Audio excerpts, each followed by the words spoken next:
What's happening, guys? Silent Mike here doing a video for my boy Omar. Hopefully by now you guys know who I am, but what you may not know is I do have my own YouTube channel. Link should be below. Check it out. Information, vlogs, lifting, super training footage, all that good shit, question and answers coming your way. Today, Omar asked me the question, and I'm here to answer for you guys and for myself. Why am I stronger when I'm fat? I can't stop eating. I've not seen my willy in 2 years, which is long enough to declare legally dead. Is being fat equal to being strong? Why, how, and for who? We're going to explore that idea a little bit. First off, I want to say this is kind of general. Not everybody is going to be stronger when they're a little fatter, a little fluffier, body fat's a little bit higher, but for a lot of people it tends to be the case. Sometimes certain supplements may allow you to be a little bit leaner and still gain strength and muscle, but for many of us it is not the case, and being a little bit leaner may cause us to lose some strength. Generally, I take it down to mindset. When I'm bulking, when I'm a calorie surplus, when I'm eating more calories than my body needs to maintain my weight or to lose weight, so I'm gaining weight in this bulk, it's a great time that I like to focus on building my strength, being more jacked, and gaining PRs. Always trying to hit PRs, whether that's volume, meaning how many reps and sets a PR. If I've done a 5x5 at 275 on the bench, and I now do a 5x5 at 285 on the bench, that's what we would call a volume PR. General rep PR, so if my best set is 315 for 3 on the bench press, and I do 315 for 4 or 5, there's a rep PR. Obviously, if you compete or if you're testing to hit a 1 rep max PR, big PRs, when you're bulking, gaining muscle should be your goal, and PRs are an easy way to kind of gauge how that bulk is going. Clearly, when you're in a bulk, the PRs should come easier and more often than when you're in a calorie deficit or you're losing weight. Duh.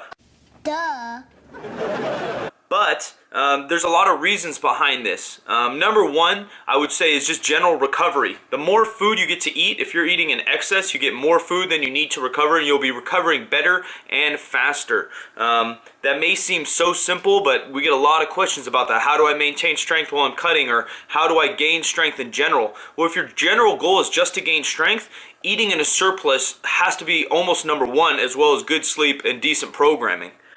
Everyone always looks to programming. Programming is very important, and having a plan or an idea, gauging how much volume you have, peaking for a meet, etc. does matter, and it does help in your progress. But there's millions of ways to get strong, a million programs that work, and your program's probably not holding you back. It may be technique, like I said, nutrition, eating in calorie surplus, general recovery, sleep. The other factor in gaining weight or being in a calorie surplus, being fatter, that allows me to be stronger, or you to be stronger, is general leverages. Even though you may not see it, you may still have veins in your arms, you may still have some cups on your shoulders, you may still have a cut here on your triceps. You have gained size and leverage that may not be pure muscle. We'll use me for an example. My arms, when I was about 195 pounds, were probably about 16 inches. Now I'm about 220 pounds. Over the last 10 months I've gotten here, and my arms are closer to 17, maybe over 17 inches. And some of that hopefully is muscle, but not all of that is muscle. So having just a little bit more cushion for the pushing, if you know what I'm saying, will allow my bench more contact with my tricep, my forearm, my lat, my shoulders. I just have more to overall push with. Same with my shoulders, my back, even my gut. Well, for me especially my gut, thighs, butt, everywhere. You have more mass to move mass. Ass moves mass, you know what I'm saying? Hashtag. Hashtag we go hard, hashtag and we can't stop. Hashtag we won't stop. Hashtag we run this. Hashtag true players for life. Hashtag is it worth it or let me work it. Hashtag put my thing down, flip it, then reverse it. Hashtag These leverages in particular often, more than not, help with the bench, the squat, and overhead, just because of the general base and the action of the movement. With the squat, the stronger your core is, the straighter your core is, the more weight you'll be able to move, and having some mass in your back, in your gut, your hips, allows you to move more of that and stay tighter throughout the range of motion, then allowing you to be stronger and hit PRs. Same with the bench. The thicker your chest is, the thicker your gut is. I already mentioned the arms. The more leverage you have to press with also reduces the range of motion, so allows you to press a little bit more than if you were much leaner and smaller in the arms, gut, and chest. Going back to how to stay strong or how to get strong, if you're a beginner and you're trying to gain size, obviously that calorie surplus is going to matter, but once you've kind of reached maybe an intermediate or an expert stage, one of the bigger things is going to be to stay in that weight range for a long time. Obviously, we're going to fluctuate 5 pounds up or down. This is actually something I've done very poorly in my lifting career because I'm semi a fitness professional and semi a power lifter, semi a coach, a little bit of a competitor. I'm a little bit of riding two horses with one ass kind of deal.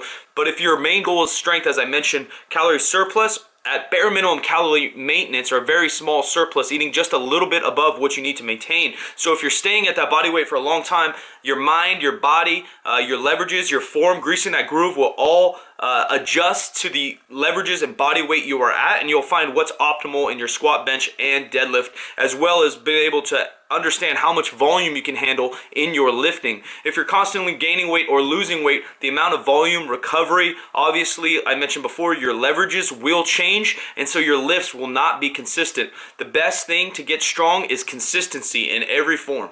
The other factor in being fatter, being able to get stronger faster, is clearly just more calories. Calories are literally a measurement of more energy. You'll have more energy to train longer, train harder, train faster, train more often. So when you're a calorie deficit, you're leaner, you're trying to lose weight, or you are just generally eating less, not enough to recover. Energy is going to be lower. Your section will suffer. You'll have less energy for the volume, less energy for those accessory movements, less energy the day after to do whatever it is you have to do in terms of cardio or abs or active recovery, whatever your goal is for the day. You'll have generally less energy. Along with those extra calories you get during a bulk or a calorie surplus is you get that extra energy to do more volume. Not only is volume a necessity to gain strength and one of the main factors in gaining strength, but the more volume you can do is the more practice you get at those movements. If you're a calorie deficit, maybe you can handle a 3x5 of the main movement, then a 2x5 at a secondary movement. So a 3x5 of competition squats and a 2x5 at pause squats, and then you're gassed. You can't handle any more. But if you're in that surplus, maybe you get a 4x5 at the same weight and maybe a 3 or 4x5 at that same weight pause squats. That's just that many more reps, that many more sets, that many more repetitions that you get to practice the movement and perfect your craft. Like I said, bulking, number one. Number two would be maintaining that weight for a long time. And then when I mean a long time, I mean years. That means you've already put a good amount of muscle on your body. You don't want to gain weight. You don't want to lose weight. You're in a healthy body fat range if health is a factor for you. If not, you're just in a range where you can maintain for a long time. We're talking years to maintain that. Those are kind of the two goals to gain strength. Two easiest zones to be in to gain strength, if you will. If you're in that deficit, you're going to have to worry about a couple things. Losing those levers, losing that cushion, just general mass disappearing, whether it be fat or muscle. Combination of both is most likely. And then also, often when you're in a deficit or you're trying to get lean or stay lean or burn fat, you're going to be doing some kind of cardio. Now, cardio is great. It's great for your heart. It's great for general health. It may not be the best thing for strength. Come dance with me, come on! Can you come dance too? Exhale.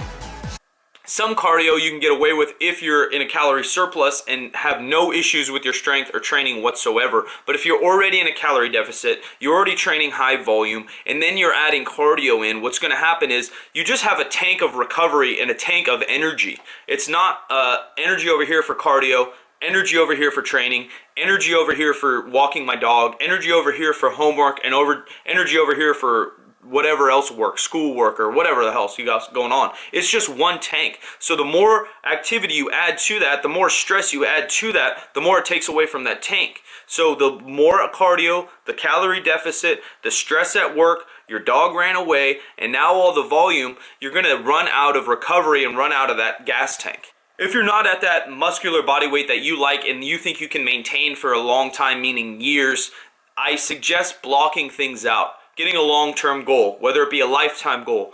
A lot of people's lifetime goal tends to be gain more muscle, lose more fat, get heavier while staying leaner.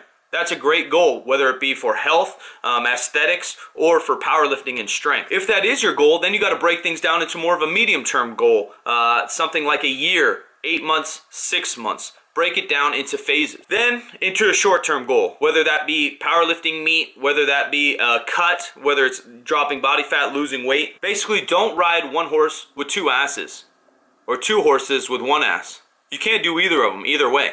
So the point is, maybe you bulk for 8 months, get some good mass on, get a lot of strength. Then cut very slowly so you can maintain as much strength as you can. It's kind of like 2 steps forward, 1 step back in terms of strength. In terms of progress, you're still in this upward linear line, so you're doing okay. But in terms of strength, sometimes you're going to have to change your mindset. When I'm in a bulk, as I mentioned before, or a calorie surplus, or I'm prepping for a meet, right now my goal is just to get as strong as I can because I'm in competition season or whatever, prep, whatever you want to call it. I don't really like those terms, but I'm preparing for a meet. So I'm focusing on my strength. Once I go back and want to drop some body fat, lose some weight, I have to change my mindset from, oh man, my best is 365 for 3 on the bench. That's going to be very hard to duplicate as I'm dropping body fat and body weight. So what I want to focus on when I go into the gym is how much work can I get done, quality barbell work, how much quality cardio if I'm doing cardio, how much can I get done, and how hard can I work while I'm in the gym. That maybe mean supersets, that may mean less rest in my workouts. Basically while I'm cutting, my goals and mindset switch to maintain my strength, work hard, and work a lot. While I'm bulking, my goals are get strong, get a lot of work done, get a lot of quality barbell done.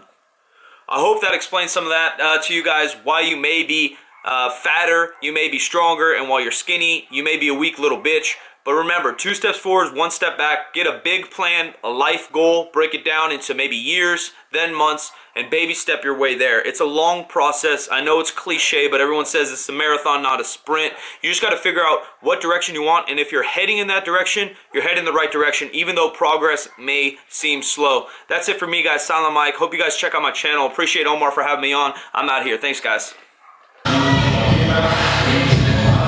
Let's go!